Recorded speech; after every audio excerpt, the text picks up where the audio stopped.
Hoy va a ser presentada la Sociedad Mexicana de Autoconsumo Responsable y Tolerante. Esto significa, o esto se abrevia como SMART. ¿Qué significa esto? Pues vamos a conversar con Juan Francisco Torres Landa, integrante de la Sociedad Mexicana de Autoconsumo Responsable y Tolerante. Juan Francisco Torres Landa, buenos días. Muy buenos días, Sergio, Lupita. Gracias por Hola. invitarnos a tu importante espacio. Al Buenos contrario, días. Juan Francisco, cuéntanos, ¿qué es esta sociedad? ¿Qué pretende? ¿Qué busca? Pues mira, como sabes, Sergio, Lupita, hemos estado ya por un par de años buscando mejores alternativas a la fatal, a la muy poca productiva política prohibicionista en materia de drogas.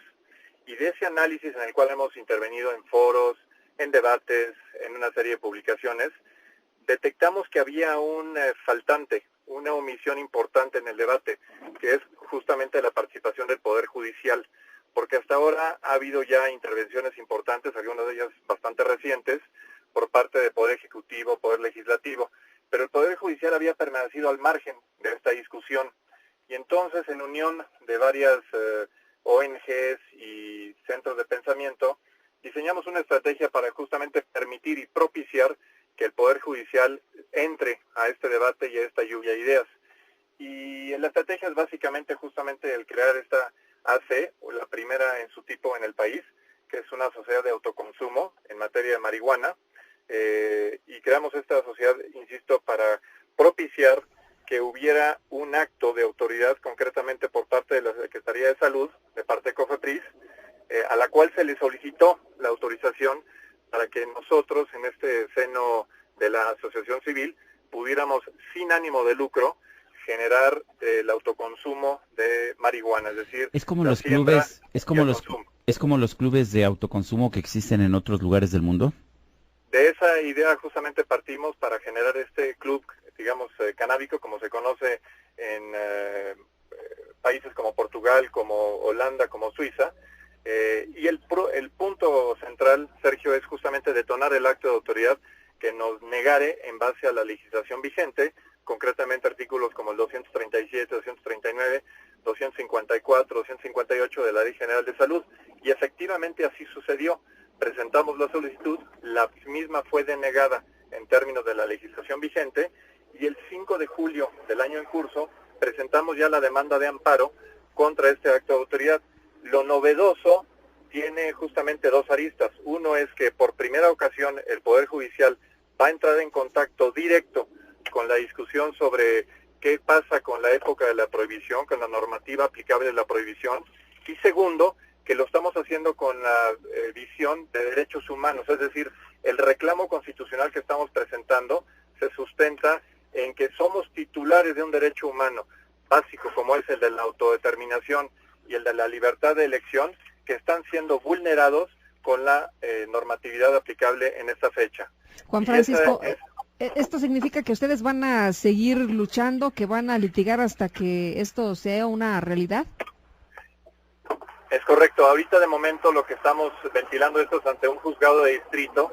Este juzgado de distrito seguramente va a emitir una resolución en base al reporte de las autoridades y eventualmente el caso llegaría a la Suprema Corte de Justicia, porque por la trascendencia de los conceptos que se están manejando vamos a promover que la Suprema Corte, el máximo tribunal de nuestro país, atraiga el caso para que la discusión se dé justamente a nivel de los ministros, no sé si de una de las salas o inclusive el propio pleno. Si lo entiendo bien, lo que ustedes lo que van a tratar de hacer es contraponer el derecho que todos tenemos a la autodeterminación con las leyes de prohibición de estas sustancias que existen en la actualidad. Es correcto, y dentro de ese análisis lo que hemos hecho es en base a derecho comparado y en base a la máxima de los tratados internacionales que en base a la reforma de derechos humanos, el artículo primero, ahora ponen la jerarquía es claramente superior de los derechos humanos sobre otra legislación secundaria, como es el caso de la Ley General de Salud. Y aquí entra en choque directo con estas políticas que presumiblemente están protegiendo al individuo de sí mismo, cosa que desde muchos puntos de vista, incluyendo el legal, y por ello el ataque a través del Poder Judicial de la Federación, es francamente absurdo.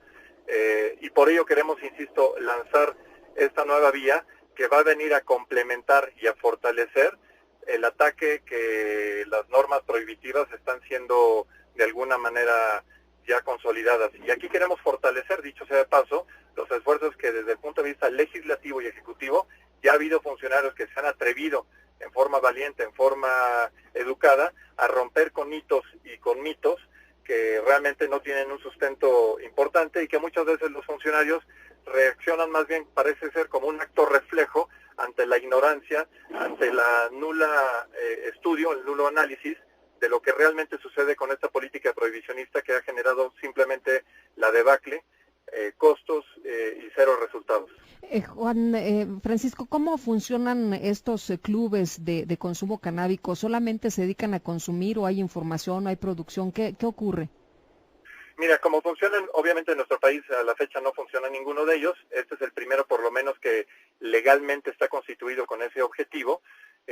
La presunción o lo que se hace, inclusive, por ejemplo, en algunos estados de la Unión Americana, ¿no?, que es importante saberlo porque de repente estamos peleando una guerra que ellos iniciaron en 71 y ellos ya van 3 pasos adelante, donde se comercia y se consume en forma habitual en algunos estados como Washington y como Colorado, ya sin ningún tipo de restricciones, y en otros con una mera receta médica porque le duele a uno la cabeza, ¿no?, cosa que es bastante sencillo de obtener.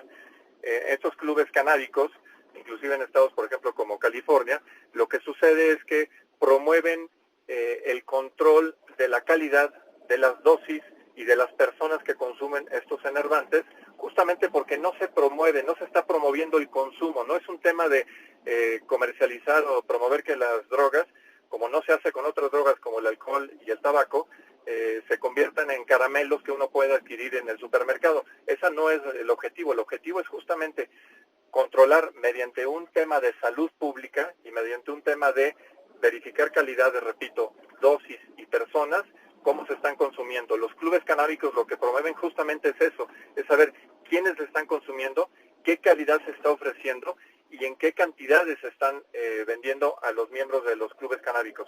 La premisa es que no persiguen un fin de lucro y que solamente los miembros de esa AC, de ese club canábico, pueden acceder a la mercancía, en este caso la marihuana, que se puede obtener a través del club canábico. Y sí, los clubes canábicos generan o pueden generar su propia, digamos, cultivo de la marihuana. La marihuana es una planta particularmente resiliente, es decir, tiene una capacidad importante de generación y no requiere de condiciones climáticas o específicas muy complicadas. Prácticamente en cualquier lugar del mundo se puede generar, en un sótano, en una azotea, etcétera. O sea, es muy fácil generarlas y por eso los clubes canábicos han funcionado tan bien.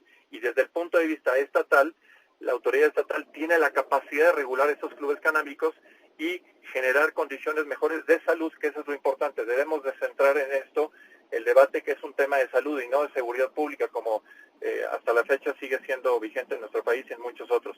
Dicho sea de paso, el ejemplo de Uruguay es algo que nos de alguna manera nos anima poderosamente, porque ellos están dando un paso muy importante, no solamente a despenalizar el consumo, sino a abarcar toda la cadena de producción. Entonces allá también va a haber clubes canábicos, pero protegidos en el sentido integral, porque van a estar despenalizada toda la cadena de producción hasta el consumo. Yo quiero agradecerte, Juan Francisco Torres Landa, integrante de la Sociedad Mexicana de Autoconsumo Responsable y Tolerante, el haber tomado esta llamada.